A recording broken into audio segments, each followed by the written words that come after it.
On August the 22nd, 1642, near the town of Nottingham, an ancient and traditional ceremony was performed. Before his loyal and devoted followers, the royal standard was raised, and King Charles I's proclamation of war was read out. As the folds of his personal flag crackled and billowed over his head, it was announced that any man who took up arms against the king would be considered a traitor. But in the long war that followed this dramatic scene, the king would be utterly defeated. His parliamentarian enemies would eventually capture him and have him tried and executed.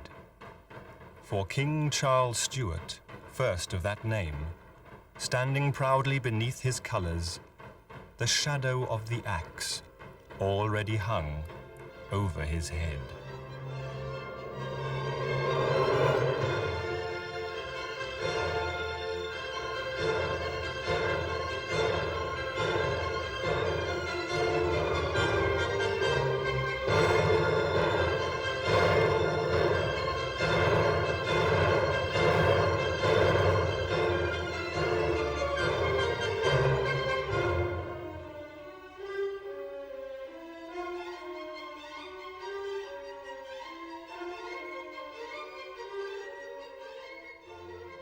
No other English king has ever inspired such intense and different emotions as Charles I. Without doubt, the enormity and magnitude of events during his 24-year reign had a profound effect upon English history. To his supporters, Charles was the royal martyr, a dignified, careworn gentleman, a victim of betrayal. To his detractors, he was that man of blood, a distant, obstinate architect of a calamitous civil war. In the many portraits of him that still exist, it is his eyes that draw the onlooker, their sadness seeming to anticipate his tragic end. "Never," said the sculptor Bernini, "have I beheld a countenance more unfortunate." So how could this well-mannered, gentle and pious man provoke a bloody civil war? How could a king, who throughout his life would claim that he acted only in the interests of his people, end that life with his head on the block? Part of the answer lies in King Charles' early life, for it was here that he encountered many of the influences that were to critically shape his character and opinions. These same influences would ultimately lead him to the scaffold. When Prince Charles was born in Scotland in 1600, many of his father's courtiers believed he would not survive infancy. His small stature, feeble legs and unfortunate speech impediment made the young Prince Charles a shy, self-conscious child. As he grew older, Prince Charles was determined to overcome his childhood frailties and to acquire the physical accomplishments worthy of a royal prince. The quiet, introverted Charles hero-worshipped his glamorous, confident brother, Prince Henry. Prince Charles was to be the first monarch wholly brought up in the Anglican Church, and he remained a devout and loyal member of the Church of England until his death.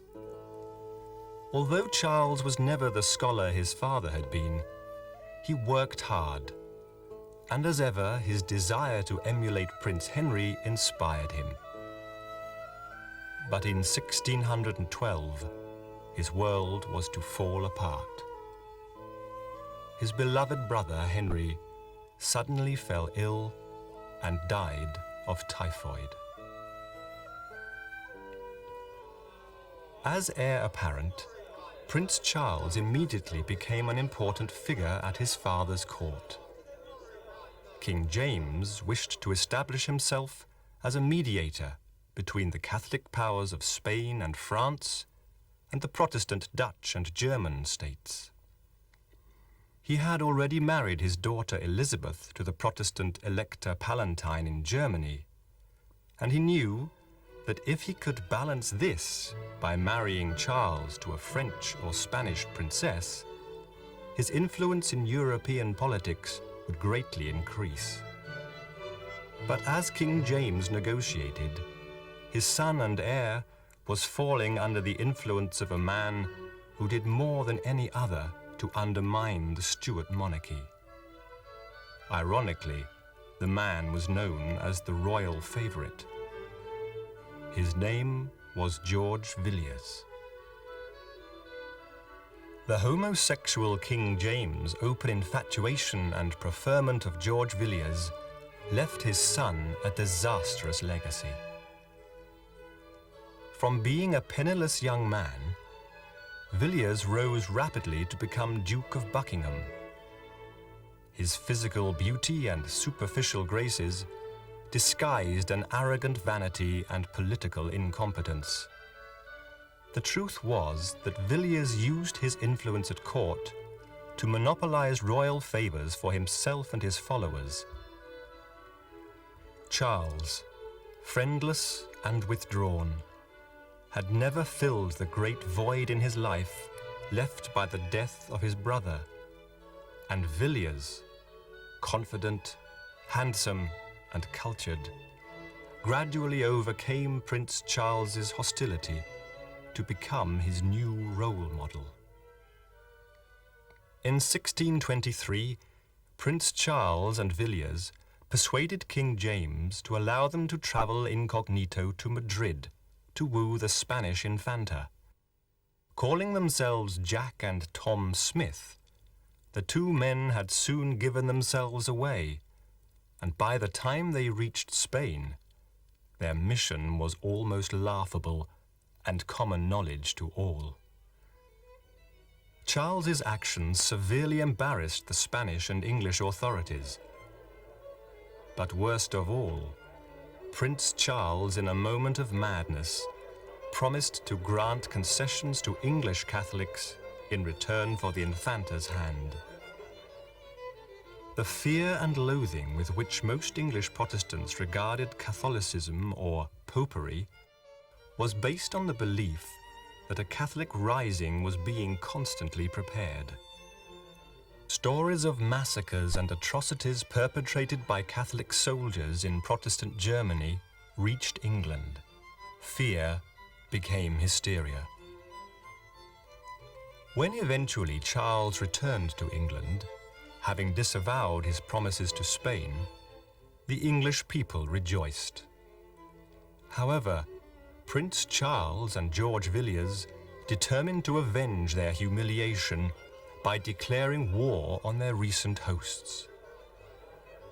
Against his better judgment, King James agreed to support their enterprise, and Parliament was called to Whitehall Palace to hear Villiers' biased account of their Spanish venture.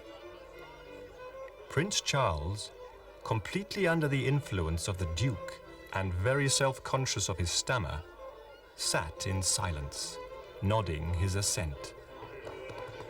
Parliament enthusiastically declared in favor of war. In March 1625, King James died, and Prince Charles duly succeeded him. As the new king's chief minister, George Villiers, Duke of Buckingham, had total control of royal policy. Within a short time, Buckingham swiftly alienated public and parliamentary support for the new monarch.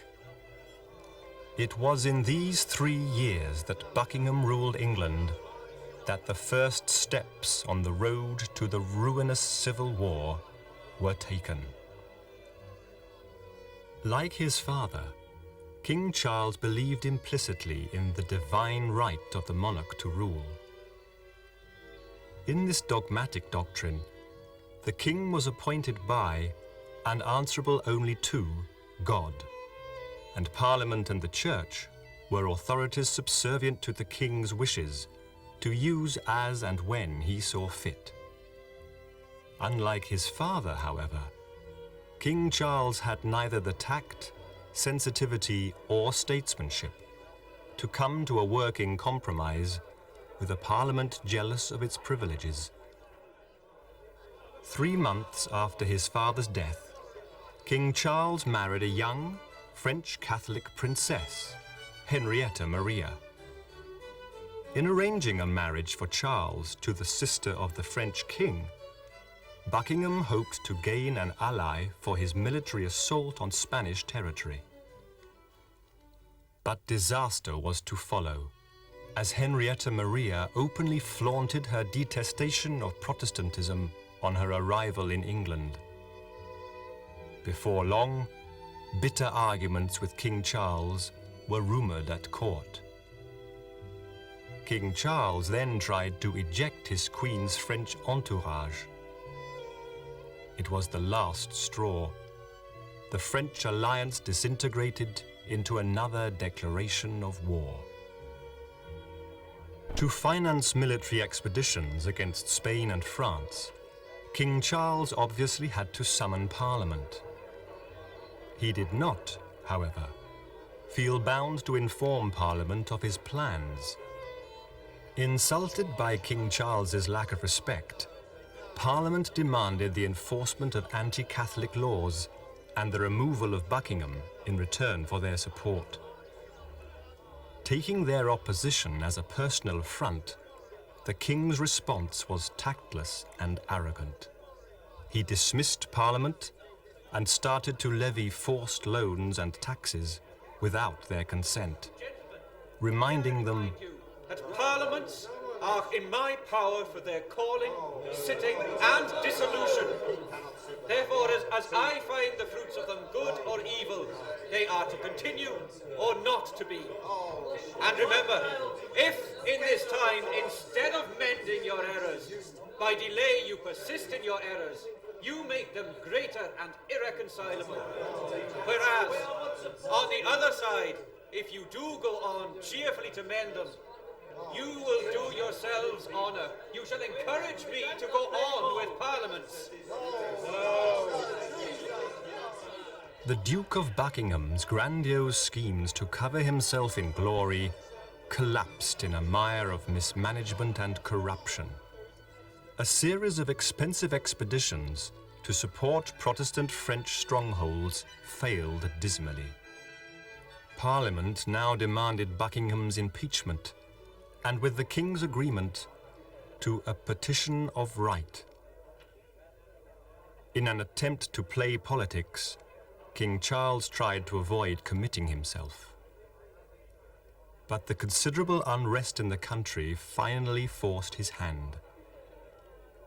He signed the petition, which meant he could no longer levy taxes, force loans, or imprison his enemies without Parliament's consent. If this was not enough, in August 1628, the king suffered a further personal setback. This day, between 9 and 10 of the clock in the morning, the Duke of Buckingham was by one Felton, once a lieutenant in this our army, slaw at one blow with a dagger knife. But presently, plucking out the knife from himself, he made towards the traitor, and then fell, though he were upheld by divers that were near him. They could not perceive him hurt at all, till they saw the blood come gushing from his mouth and the wound, so fast that life and breath at once left his begorred body. Perversely, Buckingham's death served to avert the political crisis which was now facing King Charles. Peace negotiations were opened with Spain and France, and the Privy Council debated sounder policies. Free from Buckingham's meddling, the king was able to devote more time to his wife. One of the most attractive traits of the king, his faithful love of his wife, blossomed and was returned. Charles lavished affection on Henrietta Maria, and from 1630 to 1644, this love was extended to the 8 children she bore him. But the strength and happiness King Charles derived from his wife was also to become a political liability. In March 1629, amidst chaotic scenes, John Eliot and Denzil Hollis, the leaders of the opposition, introduced 3 resolutions to the House of Commons. The resolutions against popery and the levying of taxes were passed only after the Speaker was physically held in his chair. But before the King's supporters could react, Parliament dissolved itself. Terrified by the radicalism of Eliot and his followers, many moderate members of the Commons switched allegiance to the King. Comforted by the sudden wave of public sympathy and support, the King felt he could do as he wished. And so for 11 years, from 1629 to 1640, he chose not to call Parliament. Freed from the political pressures of a troublesome Parliament, King Charles was able to devote more time to his other interests. His love of art spurred him to amass a huge collection of paintings and sculptures. Great painters of his day, such as Rubens and Van Dyck, journeyed to England under royal sponsorship to paint the royal family. King Charles's court contrasted sharply with that of his father. Charles's quiet dignity, excellent manners, and modest behavior set high standards he expected his courtiers to emulate. The atmosphere of his court certainly reflected Charles's lofty views of kingship. For example, no person, apart from the Queen herself, was permitted to sit in the royal presence. To most of his followers and servants, the King was a distant, unapproachable figure. Unfortunately, King Charles's happiness enjoyed during the 1630s was to carry a high price. For Parliament's grievances did not disappear, but denied a platform, continued to increase. Without a Parliament, King Charles became even more isolated from the realities of facing his own people. Furthermore, to finance his government, the King was forced to resort to measures which affected all levels of society. Suddenly, the gentry, merchants, professional men and landowners who made up Parliament felt the weight of the King's taxes. Fines, sales of monopolies, the extension of crown lands and increased customs duties gave the appearance of a royal administration out of control. But it was the vexed question of religion that was to prove the major problem for King Charles. As the war in Europe became a Protestant life or death struggle, all Englishmen feared the worst.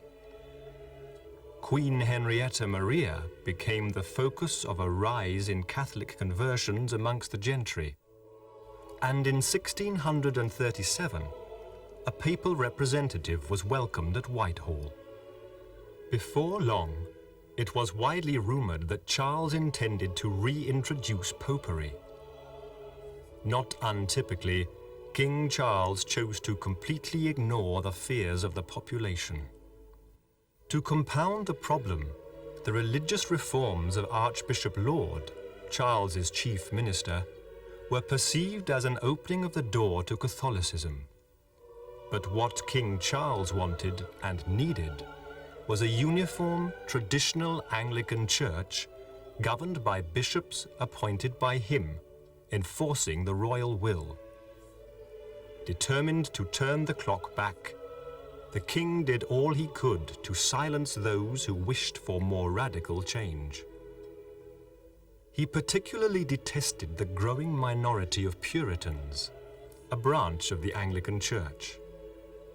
Puritans wanted simple services and plain churches, and more importantly, they wanted to choose ministers for themselves. In the king's eyes, this was a fundamental attack on his right to determine religious policy. What was more, the Puritan leaders were unequivocal in their damnation of popery, and so King Charles and Archbishop Laud enforced doctrines to turn the Puritans out. Of course, what this heavy-handed policy achieved was merely to make martyrs and to gain sympathy for their cause. But King Charles remained unmoved at the growing resentment of his policies throughout the country. While England remained at peace, his government could happily continue without recourse to Parliament. Then, in July 1637, he received disquieting news. The Scots had united in rejecting Laud's reforms of their church. In a fury, King Charles raised an army to enforce his authority on them. When this ramshackle and reluctant force army was defeated, King Charles was left with no option but to summon a parliament. When Parliament finally assembled, the House of Commons refused to grant funds before their grievances were addressed. But true to form, King Charles refused to compromise. Once again, the king's tactless and inflexible manner had created a crisis. The Earl of Strafford, the king's chief minister, was unable to reach an agreement with Parliament, and within 3 weeks it was dissolved. But events soon overtook the king as a Scottish army crossed into northern England and defeated the royal army. The powerless King Charles had no alternative. He had to summon another parliament. This time, fully aware of the strong position it was in and led skillfully by John Pym, Parliament was determined to have its way. The Long Parliament, as it came to be known, deeply humiliated and embittered King Charles.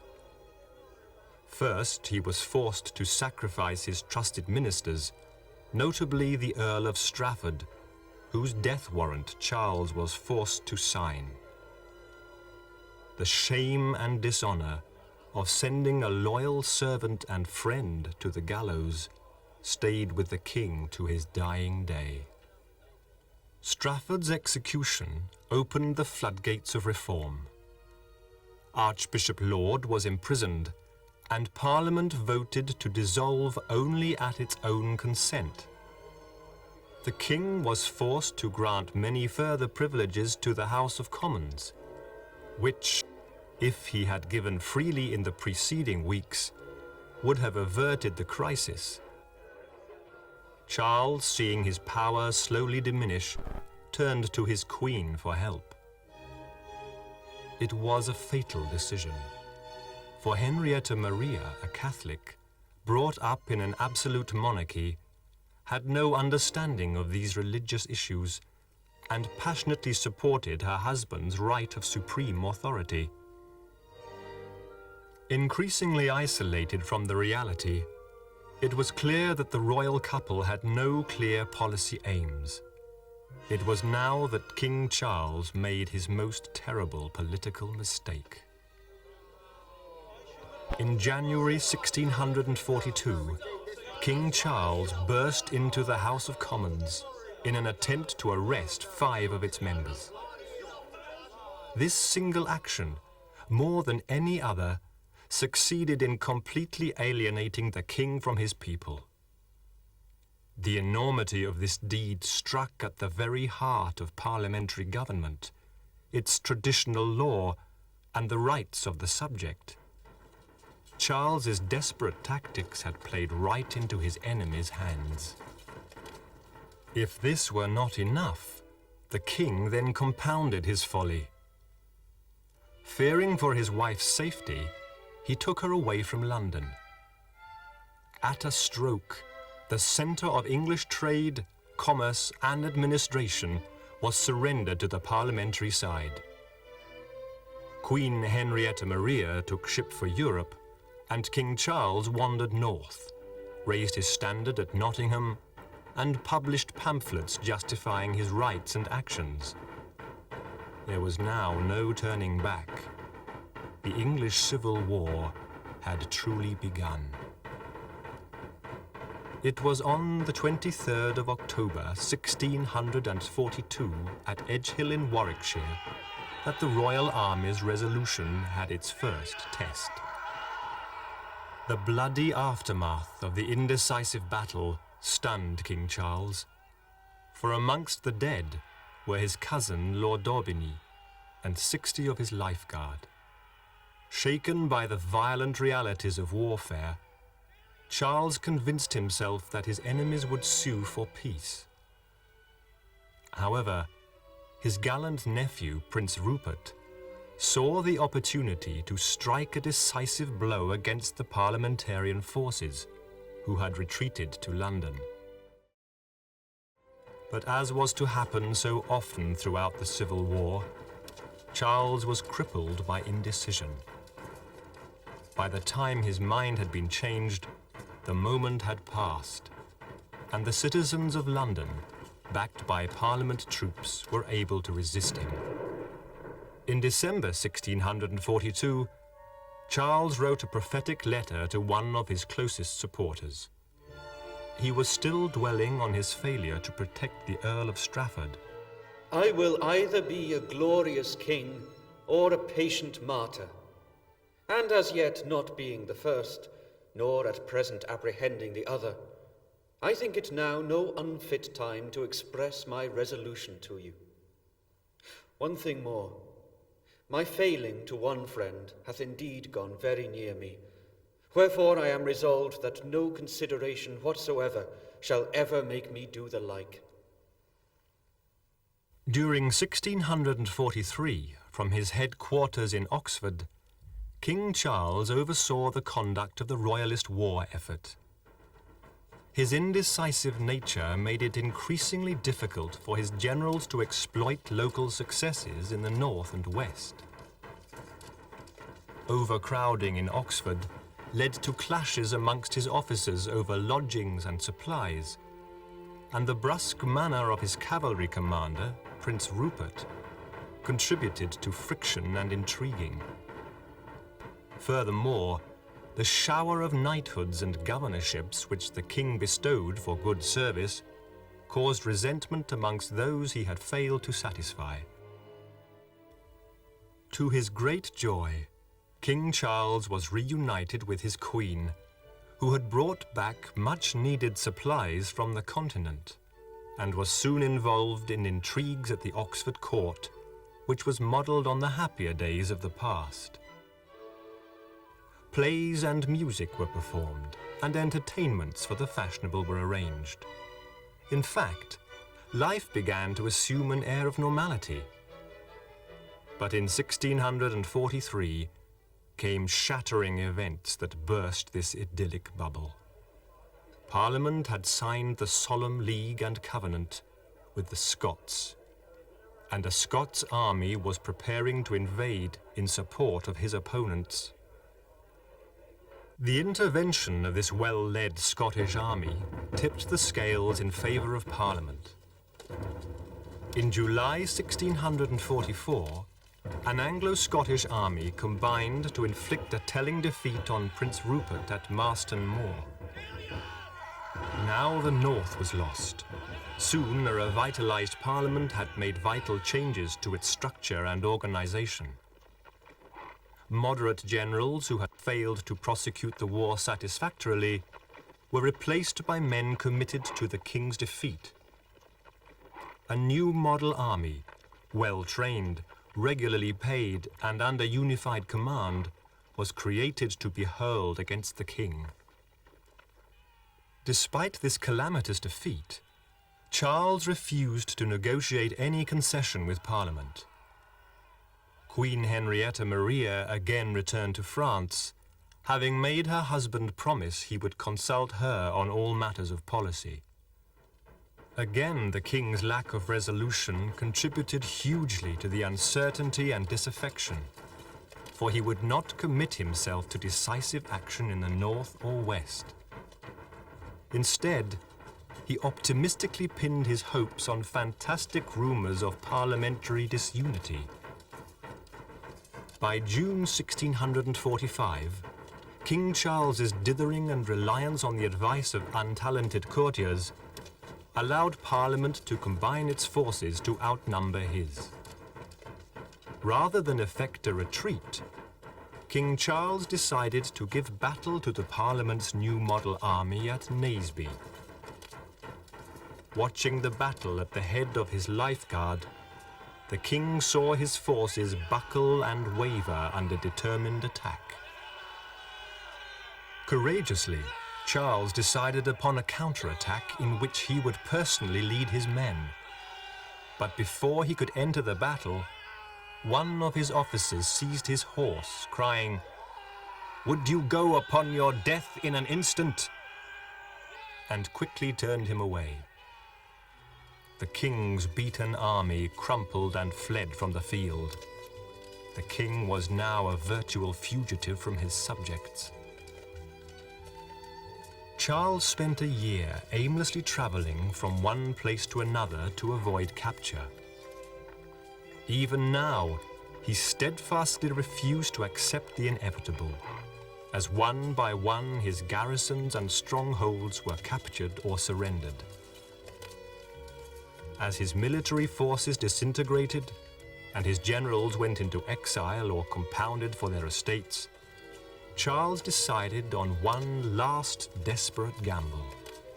In April 1646, he secretly left beleaguered Oxford and travelled north. And on May the 5th, the king rode into the Scots army quarters near Newark and surrendered himself. These instructions to Henrietta Maria show that he had perhaps accepted his likely fate. I conjure you, by all that you love, by all that is good, that no threatenings, no apprehension of danger to my person make you stir one jot from any foundation in relation to that authority which Charles is born to. I have already cast up what I am like to suffer. Only I desire that consolation, that assurance from you, as I may justly hope that my cause may not end with my misfortunes, by assuring me that misplaced pity to me do not displace my son's right. No man's person ought to be put in balance with this cause. Whilst in the hands of the Scots, Charles gave the impression of a man genuinely interested in reaching a negotiated settlement with Parliament. The illusion was shattered when it was discovered that he had been secretly plotting to land an Anglo-Irish army in England to continue the war. It was now obvious that Charles's word meant little. He was quite prepared to renege on agreements, go back on promises, or break bonds in pursuance of his aims. For the king, duplicity was easy, and his opponents learned never to trust him again. The negotiations wore on. King Charles still refused adamantly to commit himself to any permanent change in church or state. He was in a desperately difficult situation. Alone, powerless, and imprisoned, but clinging stubbornly to the principles in which he believed. The Scots had assumed that his surrender to them meant he wished to sign their covenant. King Charles had assumed his countrymen would respond to his personal appeal for military support. Both were wrong. As 1647 began, the Scots left England and gave its king back to Parliament for a fee of £400,000. The unhappy monarch was escorted by his new captors back to Hollandby House in Nottinghamshire. The alliance between the Scots and English was now crumbling fast, and the English Parliament was becoming more and more divided between Presbyterians who wanted a negotiated peace with the king and the more radical independents.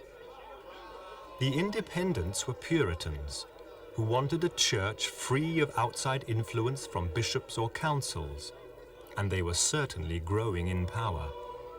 The base of that power was in the army, which was furious at Parliament's attempts to disband it without pay. Within the army, the revolutionary political views of another group, the Levellers, were starting to gain more and more influence. Although he was initially depressed at being surrendered to Parliament, King Charles's optimism soon returned. His morale was boosted by news of Parliament's difficulties, which convinced Charles that all was not lost, if only he could buy time for himself and his followers. He therefore agreed to a scheme that imposed Presbyterianism for just 3 years. But the army, led by the independents, would also take action. On June the 3rd, a small band of soldiers led by Cornet Joyce arrived at Holdenby to take charge of the king and remove him to Hampton Court. The king accepted, saying their warrant was written in as fair and legible hand as I have seen. As the army began to assume more power and influence, King Charles managed to convince himself that he was vital to their cause. Through the autumn of 1647, he listened grandly to their various proposals at Hampton Court. However, the army leaders were under pressure from the rank and file to stop their fruitless negotiating and begin their program of revolutionary democracy. The abolition of the monarchy was amongst their chief demands. Rumors abounded that the army wanted to bring him to trial, and this led Charles to undertake his next unwise adventure. On November the 11th, 1647, he slipped down an unguarded staircase to a waiting horse. Making good his escape, he crossed to the Isle of Wight and was therefore free for the first time in 18 months. On his arrival, he told the islanders, I must inform you that for the preservation of my life, I was forced from Hampton Court. For there were people called Levellers that had both voted and resolved of my death, so that I could no longer dwell there in safety. And, desiring to be somewhat secure till some happy accommodation may be made between me and my Parliament, I must put myself in this place. For I desire not a drop more be spilt of Christian blood. Neither do I desire to be chargeable to any of you. My resolution in coming here being but to be secured till there may be some happy accommodation made. God bless you. Charles's freedom was to be short-lived. He had gone to the Isle of Wight, believing that he would be able to influence its governor, Colonel Hammond, into supporting his cause. But Colonel Hammond, shocked by the arrival of his royal visitor, maintained his loyalty to Parliament. The king was arrested and removed to Carisbrooke Castle, where he was placed under closer supervision than ever before. Amidst a growing atmosphere of unreality, the king continued to negotiate with Parliament and the army. But secret letters written by Charles to Henrietta Maria revealed that he had no intention of reaching a settlement with them.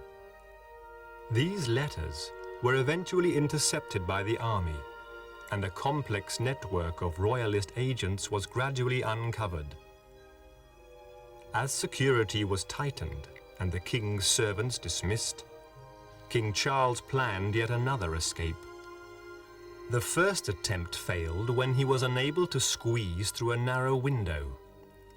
The next ambitious plan, which called for the king to disguise himself and switch places with a visitor, failed as well.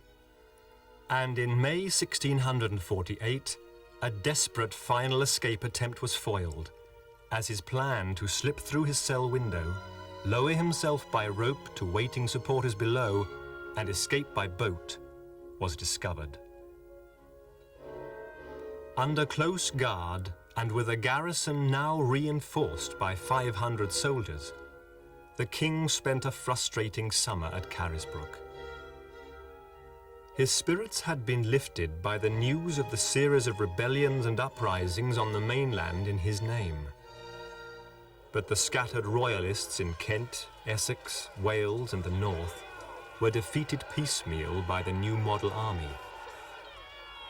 There was still hope that perhaps the Scots army could defeat Parliament, but in August 1648, after a rapid march north, the new model army had defeated and scattered the Scots at Preston. The royalist rebellion was now destroyed, and with it went the final hopes of the king. All hope of redemption had gone. His trial was now a certainty.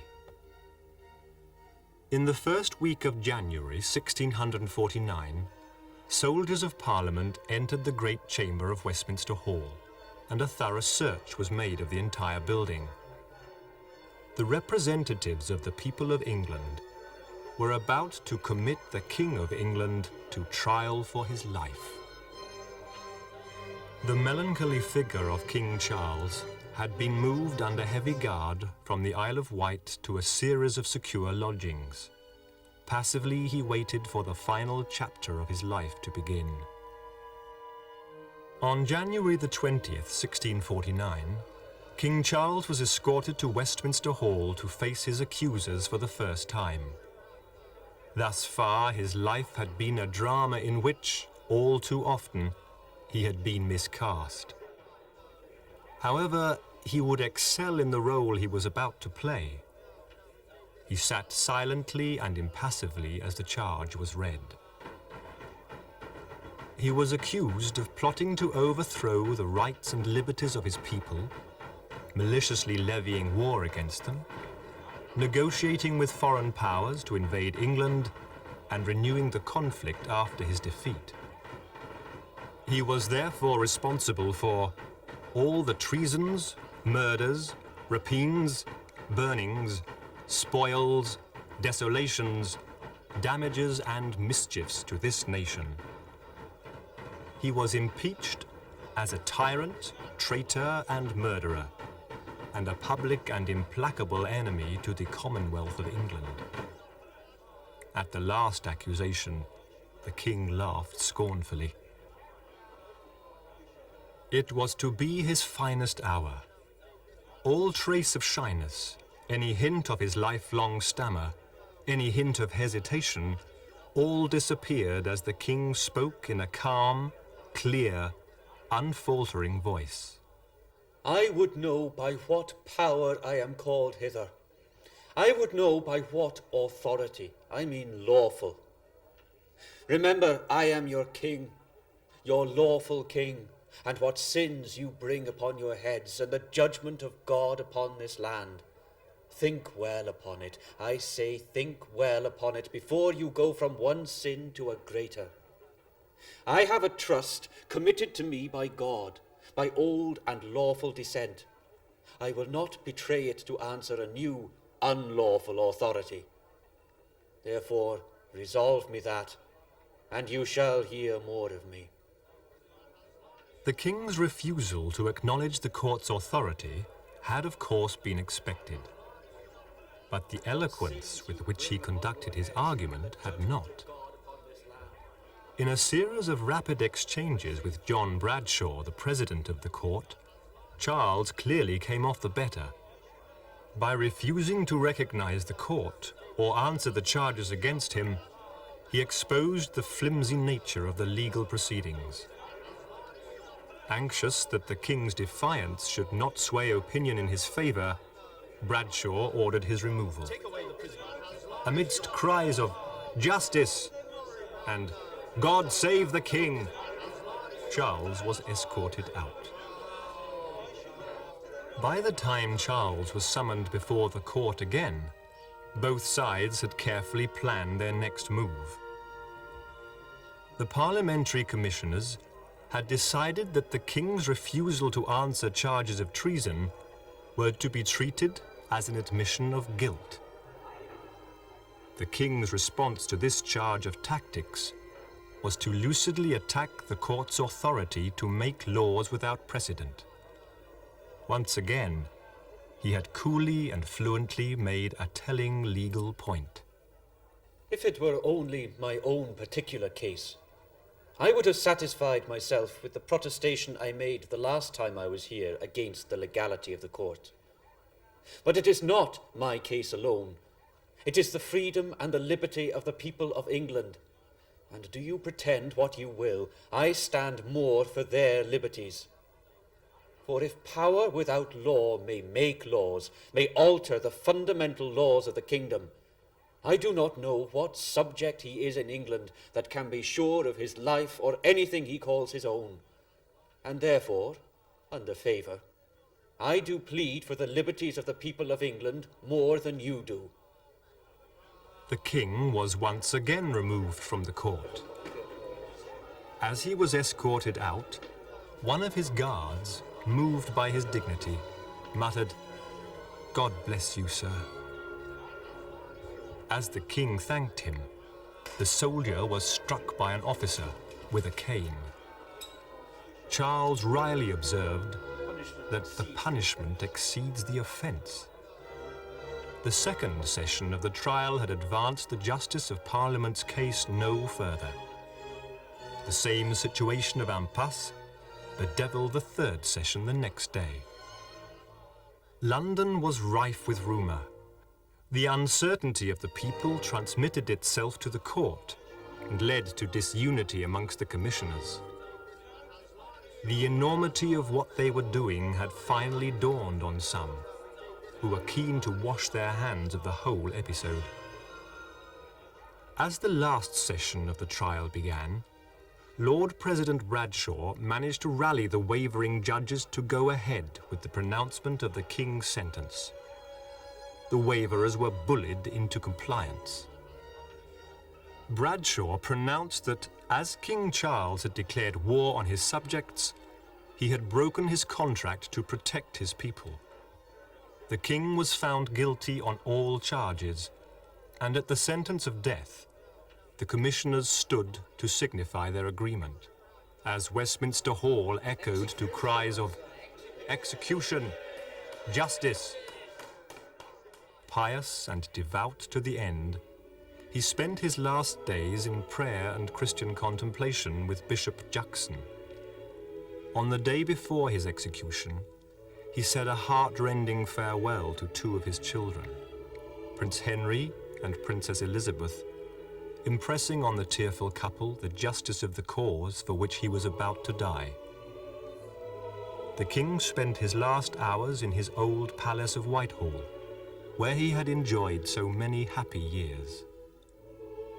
It was on January the 30th, 1649, that King Charles Stuart made his last journey to the scaffold. The weather was bitterly cold, and to prevent his enemies being able to claim he was shivering in fear, Charles wore 2 shirts. The scaffold was placed in front of another of Charles's favourite buildings, Banqueting House. The large crowd that gathered to witness his execution death was kept back by ranks of troops. For Charles, the end had come. He removed his last jewel, the insignia of the Garter, and placed it in the trembling hand of Bishop Juxon, saying only one word: "Remember." Charles then made his last speech from the scaffold. I never did begin the war with the 2 Houses of Parliament, and I will call on God, to whom I must shortly make an account, to witness that I never did intend to encroach upon their privileges. They began upon me. It is the militia they began upon. They confessed that the militia was mine, but they thought fit to have it from me. To be short, if anyone will look but to the dates of the commissions, they will see clearly that they began their unhappy troubles, not I. Truly I deserve their liberty and freedom as much as anybody whomsoever. But I must tell you, their liberty and freedom consists in having of government those laws by which their life and their souls may be their own. A subject and a sovereign are clean different things. Sirs, it was for this that now I am come here. If I would have given way, I needed not to have come here, and therefore I tell you that I am the martyr of the people. I die a Christian according to the profession of the Church of England, as I found it left me by my father. I have a good cause, and I have a gracious God. I will say no more. The block was set low on the scaffold, prompting Charles to ask if it could be raised. "It can be raised no higher, sir," came the reply from the nervous executioner. Charles, still calm and collected, told him that he would pray and then signal for him to strike. King Charles stood with his hands and eyes raised to heaven in prayer, before eventually laying his head upon the block. "Stay for the sign," were the king's last words upon this earth.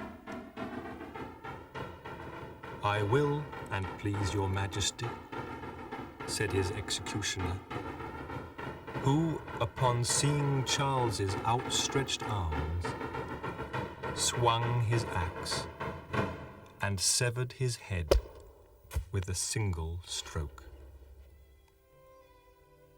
It was all over. On that freezing January afternoon in 1649, a royal martyr was born, and England slid into the uneasy years of the Commonwealth. Perhaps King Charles would enjoy the ultimate victory. For 11 years after his death, his son, Charles II, ascended the throne amid the emotion of the Restoration. Perhaps, after all, royal blood had not been spilt in vain.